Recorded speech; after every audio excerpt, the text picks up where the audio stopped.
এই ইফতার মাহফিলে আমি উপস্থিত হতে পেরে আল্লাহ রাব্বুল ইজ্জতের শুকরিয়া জ্ঞাপন করছি। কারণ ইফতার মাহফিল সম্পর্কে আমাকে আগে বলা হয়েছিল, কিন্তু দাওয়াত কার্ড আমি গতকাল পেয়েছি এবং ইফতার মাহফিলটা আমি যাতে অ্যাটেন্ড করতে পারি এই জন্য আমি আজকে 12টার দিকে রওনা দিয়েছি। অবশ্য ঢাকাতে সময় মতোই পৌঁছেছি, আমার বাসা থেকে এখানে আসতে একটু দেরি হয়ে গেছে। আমি অনেকেরই আলোচনা শুনতে পারিনি। আপনারা সবাই বিদগ্ধ ব্যক্তিত্ব, ইসলামী বিশ্ববিদ্যালয়ের প্রাক্তন ছাত্ররা, তারা বিভিন্ন পেশাগত জীবনে তারা মর্যাদার সাথে বিভিন্ন আসেন। রমজান সম্পর্কে আসলে যে কোনো ধরনের অনুষ্ঠানে কিছু বলতে হয়, এত পূর্বে আমাদের শ্রদ্ধেয় পাটোয়ারি স্যার আলোচনা করেছেন। আপনাদের কাছে রমজানের এই মাহফিলগুলো আপনারা সবাই জানেন। আমি সময় হাতে নেই, তারপরেও দু একটি কথা বলবো। রমজান মাসের এই যে গুরুত্ব, আমরা রমজানকে যে মর্যাদায় দেখি, ইসলাম রমজানকে যে মর্যাদায় দেখে, এটি দুটি কারণ।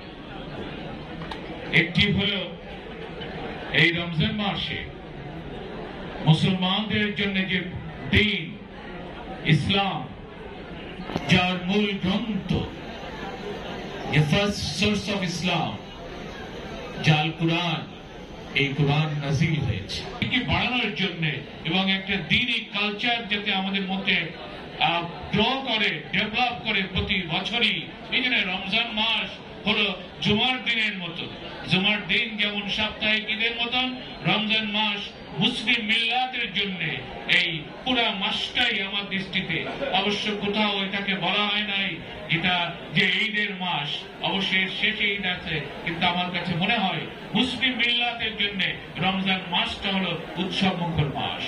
আপনারা যারা নন মুসলিম দেশে থেকেছেন, রোজা করেছেন, আর বাংলাদেশে মুসলিম দেশে রোজা রাখার মধ্যে যে পার্থক্যটা, সেটা আপনার যে উৎসবের মাস, এটা আপনারা বুঝতে পারেন।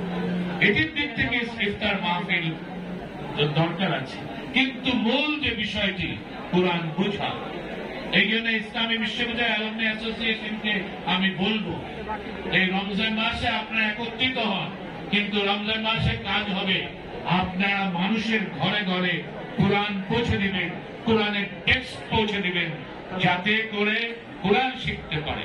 ইসলামী বিশ্ববিদ্যালয়ের লক্ষ্য উদ্দেশ্য শুধু ছাত্র পড়ানো নয়, এই বিশ্ববিদ্যালয় কেন্দ্রিক শুধু ইসলাম এবং আধুনিক শিক্ষার সমন্বয় সাধন নয়, বরং আপনারা যারা অ্যালুমনাই, যারা এখান থেকে বেরিয়েছেন, আপনাদের দায়িত্ব এই কোরআনের শিক্ষাকে ডিসিমিনেট করা। আর রমজান মাসে আপনাদের কাছে আমি অনুরোধ রাখবো, হয়তো আপনারা করে থাকেন, এই কাজটি আপনারা করেন। কারণ আপনি একজন ভালো মুসলমান হতে হলে, সমাজকে যদি আপনাকে পরিবর্তন করতে হয়, মাঝখানে আমার একটি বক্তৃতা আমি বলেছিলাম যে সমাজ এবং রাষ্ট্র চিন্তা, আপনি যদি সুনাগরিক তৈরি করতে হয়, তাহলে আমরা প্রচুর বক্তৃতা দিয়েছি।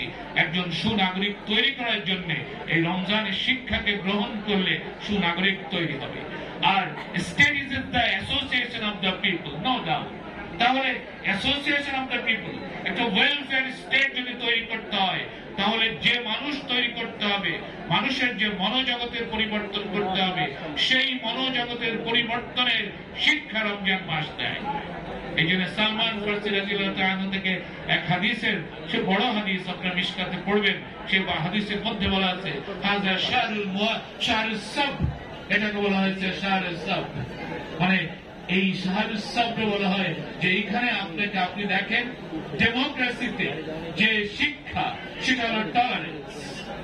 সেই শিক্ষা টলারেন্স এবং অন্যের মতকে গ্রহণ করার জন্য আপনার যোগ্যতা। তবে এই টলারেন্সের জন্য রমজান মাস কি হলো সংযমের মাস, ইমসাকের মাস। আপনি হাদিসে এসেছে আসিয়াম ওয়াল কুরআন ইয়াশফাআনি লিল আবদ, বান্দার জন্য রমজানের মাসের রোজা এবং কোরআন এটি তাকে শাফায়াত দিবে। তার কারণ সিয়াম বলবে আমি তাকে বিরত রেখেছি খানা এবং অন্য সমস্ত হালাল জিনিস থেকে, এটি আর কোরআন বলবে আমি তাকে কিয়ামুল লাইল থেকে উদ্বুদ্ধ করেছি। কিয়ামুল লাইল নামাজের সাথে সাথে আয়াতে কুরআনিয়া তিলাওয়াত করা। তাহলে এই আর সব জায়গায় দেখেন যদি রমজান মাসে রোজা রাখা হয়, বলা হয়েছে যে রমজানের সময় আসবে যে ব্যক্তি রোজা রাখবে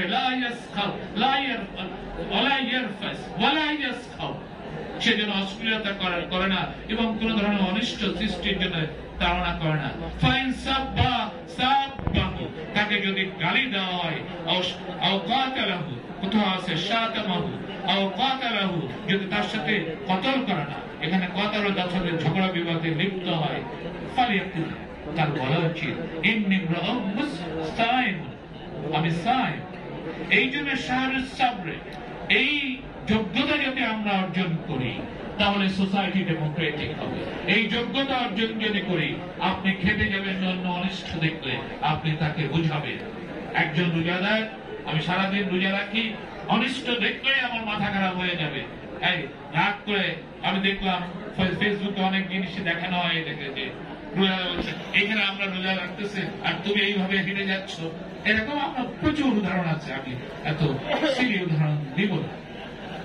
তো এই জন্য আর কি শাহরুল মুআসা, এটি হলো নন ডিসক্রিমিনেশনের মাস, পরস্পরের যে সৌহার্দ্যের মাস। এই সৌহার্দ্যের মাস, আমরা যে বৈষম্য বিরোধী আন্দোলন সবকিছু সব জায়গা থেকে সৌহার্দ্য শিখতে হচ্ছে, কিন্তু ইসলাম এই পুরা মাসটাকে বলেছে সৌহার্দ্যের মাস।